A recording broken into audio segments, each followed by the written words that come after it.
سود کو ذرا سا ڈیفائن کر دیں اور یہ بتا دیں اس کا اطلاق جو ہے صرف پیسے کے لین دین کے معاملات میں ہوگا یا دیکھیں سود اور یہ قسطوں کاروبار پہ میں نے پہلے بھی ریکویسٹ کی تھی، اب میں دوبارہ بتاتا ہوں کہ سود اسلام میں پیسے کے بدلے پیسہ ہے، چاہے وہ مرضی سے ہو یا بغیر مرضی کے. جیسے زنا بالجبر بھی حرام ہے اور زنا بالرضا بھی حرام ہے. سود پیسے کے بدلے پیسہ، چاہے اپنی مرضی سے لیا جا رہا ہو چاہے آپ مجبور ہو کے یہ کام کر رہے ہو، دونوں صورتوں میں جو ہے نا وہ اس کو آپ کہیں گے کہ سود کی کیٹیگری میں پیسے کے بدلے پیسہ. کیونکہ وہ کہتے ہیں کہ نبی علیہ السلام کے زمانے میں تو امیر لوگ غریبوں کو پیسہ دیتے تھے فائدہ اٹھانے کے لیے ان کی غربت سے، لیکن آج معاملہ الٹ ہو گیا ہے. آج بینک خود کہہ رہے ہوتے ہیں ہمیں پیسہ دو ہم تمہیں سود دیں گے. ٹھیک ہے نا، بالکل 180 ہو گیا. یہ زنا برضا والا مسئلہ ہو گیا. زنا حرام نہیں ہے کیونکہ وہ اس پورے سسٹم کو، کاروبار کو چیلنج کر دیتا ہے. ونس کموڈٹی انوالو ہو جائے کسی چیز میں، یعنی چیز کے بدلے پیسہ ہو، تو پھر وہ سود والا مسئلہ نکل جاتا ہے. یعنی کہ قسطوں والے کام کو آپ کے نزدیک پھر ہاں جائز ہوگا. اگر اس میں وہ یعنی قسطوں کے ڈیلے کرنے کے اوپر وہ نہ ڈالیں، پلنٹی نہ ڈال رہے ہوں، باقی جو وہ پیسہ جو ایکسٹرا ڈیمانڈ کر رہے ہوتے ہیں، ظاہر ہے کہ آپ 10 روپے کی چیز جو ہے وہ آپ نے 2 روپے دے کے اٹھا لی ہوئی ہے، تو وہ ظاہر ہے کہ آپ نے وہ آپ کے کوئی چاچے تائے تو نہیں بیٹھے ہوئے کہ وہ ثواب کمانے کے لیے بیٹھے ہوئے ہیں، تو اس چیز کے کرائے کے ایکویلنٹ وہ آپ سے لے رہے ہوتے ہیں. اس کو سود نہیں کبھی کسی نے کہا. مسئلہ وہ کھڑا ہوا ہے کہ ایک چیز کی 2 قیمتیں مقرر کرنے کا. وہ امام ترمذی نے لکھ دیا ہے کہ ایک وقت میں یعنی 2 قیمتیں ہوں اور کسی ایک کے اوپر لوگ متفق ہو جائیں، بیچنے والا اور خریدنے والا، تو پھر اس پہ نہیں ہے. اور یہ جو بیع ہے یہ سلطنت عثمانیہ کے ٹوٹنے تک مسلمانوں میں رواج پائی ہوئی تھی. یہ اہل حدیث چند علماء ہیں جنہوں نے اس کو قسطوں کاروبار کو حرام کہا ہے. علماء عرب سب حلال کہتے ہیں، دیوبندی، بریلوی، اہل حدیث بھی کچھ علماء اس کو قسطوں کاروبار کو جائز سمجھتے ہیں. اور حرام تو کہنا بہت آسان ہوتا ہے نا، آپ کو پتہ ہے، یہاں لوگوں کے لیے اسپیکر کو حرام کہہ دیا، بعد میں استعمال کر لیا. کئی علماء ہیں جنہوں نے رجوع بھی کیا اس مسئلے کے اوپر. تو اتنا ہی کافی ہے قسطوں کے کاروبار کے حوالے سے. علی بھائی پروفٹ تو آلریڈی کمپنی کو دے رہی ہوتی ہے، لیکن کمپنی ان کو یہ نہیں کہہ رہی ہوتی نا کہ آپ جناب 70,000 روپے کی ہونڈا 70 جو ہے لوگوں کو 10,000 روپے پہ دے دیں اور آپ کی پیسے کی ریکوری ہو 1 سال کے اندر. تو اس 1 سال میں جو بندہ موٹر سائیکل چلا رہا ہے اس موٹر سائیکل میں تو وہ 10,000 کا مالک ہے، 60,000 کی تو وہ کمپنی مالک ہے جو جس کمپنی نے آپ کو قسطوں پہ دیا ہے، تو اس کے ایکویلنٹ کرایہ تو لے گی نا. وہ اسی فارم کے اندر ہے، کموڈٹی انوالو ہو گئی نا سود والا. اور یہ بیع میں بتا رہا ہوں سلطنت عثمانیہ میں جاری تھی، میں اس کے اوپر ورکنگ کر رہا ہوں. تقی عثمانی صاحب نے اسلامی بینکاری کی بنیادیں کتاب لکھی ہے، آپ اس میں پڑھیں، انہوں نے اس معاملات کو کلیئر، ورنہ تو آپ کاروبار چل ہی نہیں سکتا کموڈٹی جب انوالو ہوتی ہے. اب میں نے اس میں بھی یہ بتایا تھا، سورۃ البقرہ میں آتا ہے جو کافر کہتے تھے کہ یہ جو تجارت ہے یہ بھی تو سود کی مثل ہے، تو اللہ نے کہا کہ اللہ نے سود کو حرام کیا اور تجارت کو حلال کیا. وہ کیوں مثل کہتے تھے؟ وہ مثل اس لیے کہتے تھے کہ یہ کاروبار آپ ان کے زمانے میں رائج تھا کہ کموڈٹی کے جو ایوز جو ہے نا، ٹائم ویلیو آف منی آپ جس کو کہہ لیں، وہ یہ معاملہ جائز تھا. تو وہ کافر کہتے تھے کہ اگر چیز انوالو ہو تو زیادہ پیسے لے لیتے ہیں، اس کو تو اللہ کہہ رہا ہے حلال، اور سود پیسے کے بدلے پیسے. تو وہ اللہ نے بتایا پیسہ رننگ میں آتا ہے اس میں، ٹھیک ہے، اور کئی لوگوں کے کاروبار کھلتے ہیں. بہر اللہ تعالیٰ نے اس کو دیکھیں. ہاں جی، زنا اور نکاح میں بھی صرف ایجاب و قبول اور حق مہر کا ہی فرق ہے، ٹھیک ہے نا، لیکن زمین آسمان کا فرق ہے. ایک چھوٹے سے فرق سے شرعی حکم بدل جاتا ہے. یہ ہے، تو اس کو زیادہ ڈیٹیل میں نہ جائے، ویسے اتنا کافی اتنا بتا دیے. پھر وہ باقی پھر نٹی گٹی پیسے کے بدلے پیسہ ہے کہ وہ سودی ایک ذہن ہے کہ پیسے سے آپ پیسہ کما رہے ہیں، کاروبار کوئی جنریٹ نہیں ہو رہا، کوئی بینیفیشری نہیں ہو رہا ہے اس کا، وہ جو ہے وہ پستا چلا جا رہا ہے. اس کے اگینسٹ آپ مکان بناتے ہیں 10 لاکھ کا، یا رینٹ کار پہ آپ گاڑی چڑھا دیتے ہیں، کتنے لوگوں کا رزق ہوتا ہے. اللہ تعالیٰ کہتا ہے پیسہ رننگ میں آئے، کاروبار میں لگے، ٹھیک ہے نا. اور بغیر محنت تو ایک جز ہے، بغیر محنت کے بھی بعض اوقات کمائی ہو جاتی ہے. اگر میں 5 تولے سونا آج لیتا ہوں، سال بعد وہ بغیر محنت کے 6 تولے کے برابر ہو جاتا ہے. یہ جو لوگوں نے نکالا نا کہ بغیر محنت کے ہو، سلیپنگ پارٹنرشپ بھی تو بغیر محنت کی ہوتی ہے، اس میں صرف انویسٹمنٹ ہوتی ہے. اگر سونے کی بات کریں، میں نے 10 سال پہلے کسی کو سونا دیا 10 تولے، اور اس سے میں نے کہا تھا کہ میں 2017 میں آپ سے 10 تولے سونا لوں گا، تو 10 تولے سونا ہی لیں میں اس سے. وہ جو اس کو ایکسٹرا پاڑے ہیں اوپر، اس کو 10 تولے پڑے گا 5 لاکھ. آپ پوچھ بھی رہے ہیں اور پھر آپ کو خود ہی ترس آ گیا تو معاف کر دیں، آگے سوال کر دیں. لیکن یہ زبانی نہیں ہو سکتا کہ میں 10 تولے سونے کے عوض یہ پیسہ دے رہا ہوں اور اس وقت جتنے پیسے بنے ہوئے لوں گا اس طرح نہیں آپ کر سکتے, وہ سونا ہی دینا ہوگا, یہ ذہن میں رکھیے گا. آج ان کی بخاری مسلم میں حدیث ہے, کوئی شخص یہ نہ کرے کہ 2 کلو ردی کھجوریں لے کے مجھے 1 کلو اچھی کھجور دے دے, نہیں, 2 کلو کو بیچے پھر اس سے دے, کیونکہ وہ غرر کو ایوائڈ کیا گیا, دھوکے کو.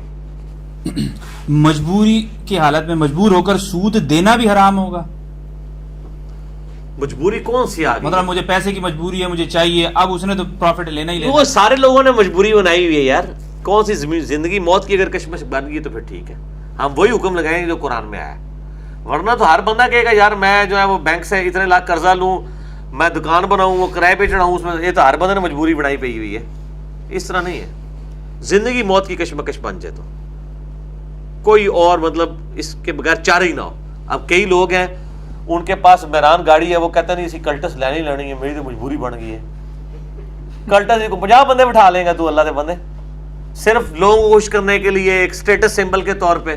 بھئی جب تیری تاڑی میران کی ہے تو تو کیوں کلٹس کے خواب دیکھ رہا ہے؟ اس کا تو پھر کوئی اینڈ ہی نہیں ہے نا.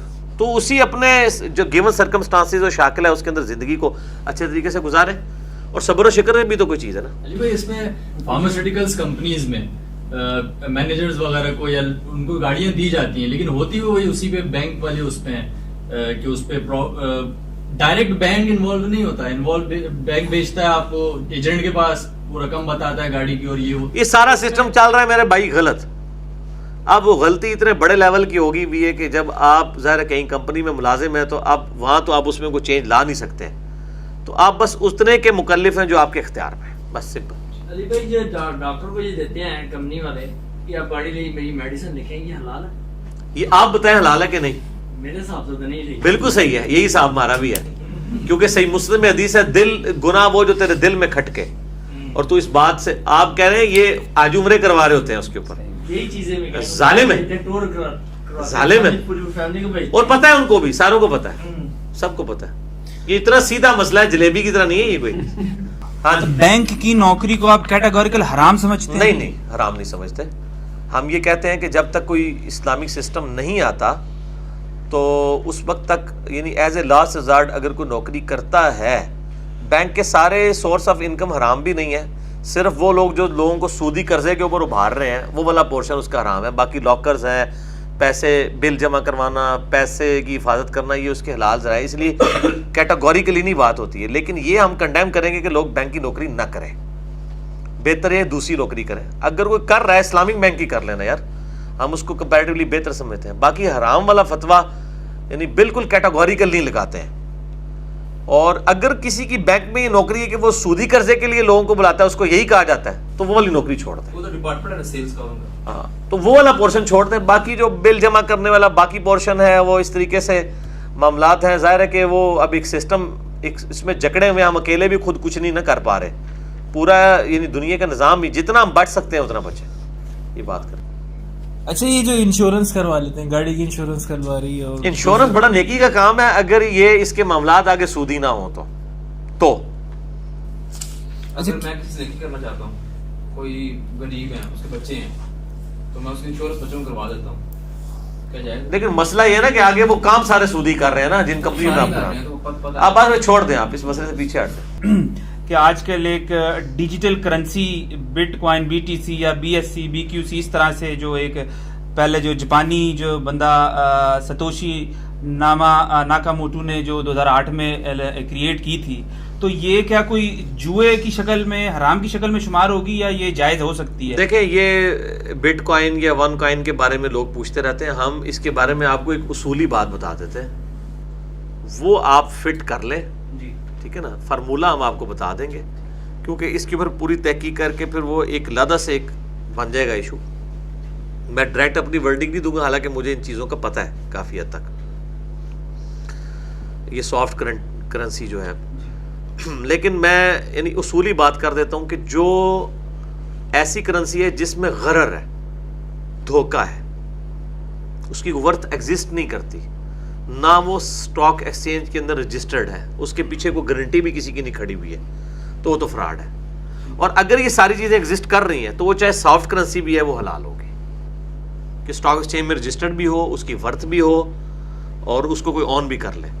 جیسے اب پاکستان کا روپیہ ہے, اس کے اوپر لکھا ہوتا ہے حامل حاضہ کو مطالبہ پر ادا کرے گا. یعنی اسٹیٹ بینک رسپانسبل ہے کہ جو پوزیس کر رہا ہے اس نوٹ کو, اس کے ایکویلنٹ وہ سونا دینے کا اس کو پابند ہے جتنا بھی بنتا ہے. تو اسٹیٹ بینک کی گارنٹی, اور لکھا ہوتا ہے حکومت پاکستان کی گارنٹی سے جو ہے شائع شدہ یا جاری شدہ. تو وہ حامل حاضہ کو مطالبہ پہ حامل حاضہ جو اس حاضہ عربی ہے جو اس کو حامل کیے ہوئے ہے, پوزیس کیے ہوئے ہے, اس کو مطالبہ پر, دیکھو گڈی مشکل اردو لکھی ہے انہوں نے, علماء ہی اردو لکھی ہے. تو شاید وہ اتنا جو مشکل جملہ ہے وہی اتنی ساری لائن میں آتا ہے, ورنہ 2 لائنوں میں لکھنا پڑتا کہ جو اس کو رکھتا ہے, کیری کرتا ہے یا پوزیس کرتا ہے, جو اس کا مالک ہے, وہ اگر اس کے برابر سونے کی ڈیمانڈ کرے تو حکومت ذمہ دار ہے دینے کی. اس کو انہوں نے وہ کر دیا. تو وہ اس کے پیچھے گارنٹی کھڑی ہے. اسٹاک ایکسچینج میں جو شیئرز ہیں ان کے پیچھے, یعنی وہ رجسٹرڈ ہے نا کمپنیاں, چاہے وہ لیکن وہ حلال کاروبار کرنے والی ہوں, ان کے میں شیئرز کی بات کر رہا ہوں, حرام کاروبار والوں کی نہیں. تو یہاں پر بھی بس یہ کہ غرر نہیں ہونا چاہیے, دھوکہ نہیں ہونا چاہیے. اب پیسے پاکستان میں تو بندی لگا دی ہے, پتہ نا آپ کو.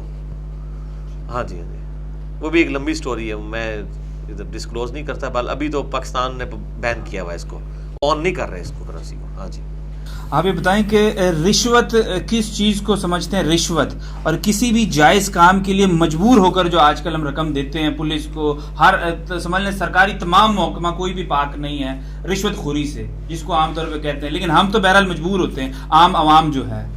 یہ مسئلہ سب کو پتہ ہے ماشاءاللہ. علماء نہیں تو لوگ علماء تو کہتے ہیں رشوت ہے, نہیں تو علماء کہتے ہیں. تو کیا لوگوں نے میٹر لگوانے چھوڑ دیے ہیں؟ لوگ تو پریکٹیکلی کر رہے ہیں, ان کو پتہ ہے, یہ نہیں علماء خود بھی کر رہے ہیں. یہ بالکل اسی طریقے سے ہے جیسا کہ جو ہے خنزیر کا گوشت حرام ہے, لیکن جب اضطراری کیفیت ہے تو ایز اے لاسٹ ریزارٹ آپ یہ کر لیتے ہیں. یہاں پہ بھی اپنے جائز حق کے لیے, جی جائز کام کے لیے. یہ نہ ہو کہ آپ رشوت کے ذریعے کسی اور کا حق لے کے اپنے کھاتے میں ڈلوا رہے ہو, یہ بھی چانس ہے. ہاں, تو یہ ذہن میں رکھیے, جائز حق کے لیے ایز اے لاسٹ ریزارٹ. اس کا فیصلہ کون کرے؟ آپ نہیں, کے پاس جواب, مجھے پکا پتا ہے آپ نے پیسے لے کے جواب دینی ہے, اتنے بندے بیٹھے, میں تو ٹرائی کروں گا پیسے دینے کی. اگر میں میرٹ لسٹ میں بھی میں آتا ہوں, میں جو ان کی ایلیجبلٹی ہے اس کو بھی پورا کر جاتا ہوں, اس کے باوجود مجھے رقم دینی پڑتی ہے, پھر تو رشوت نہیں ہوگا نا, میں ایلیجبل تو ہوں نا. وہ تو 100 بندے اور بھی ہوں گے, تو پھر کیا فائدہ یار. میں تو میرٹ لسٹ کی بات کر رہے ہیں نا, میں تو ایلیجبل ہوں نا, اگر نہ ہوں اور پیسے دوں تو یہ تو بات سمجھ میں سیدھی آتی ہے. ایلیجبل ہوں, اس کے باوجود مجبور ہوں کہ مجھے پیسے ملیں. ہاں, وہ ایز اے لاسٹ ریزارٹ ہے, اس کو آپ دل میں برا سمجھتے ہوئے دیں گے. پیسے تو دیتے ہوئے تکلیف ہوتی ہے. نہیں, وہ تکلیف ہو, وہ تو آپ کئی جائز جگہ پہ بھی دیتے ہوئے تکلیف ہو رہی ہوتی ہے کہ یار یہ ہے, یعنی اس کو یہ بھی سمجھیں کہ یار اللہ سے معافی بھی بار بار مانگے کہ یار میں چاہتا نہیں تھا, مجبور ہو گیا ہوں, اس طرح. یعنی وہ اس وقت وہ کیفیت نہ ہو.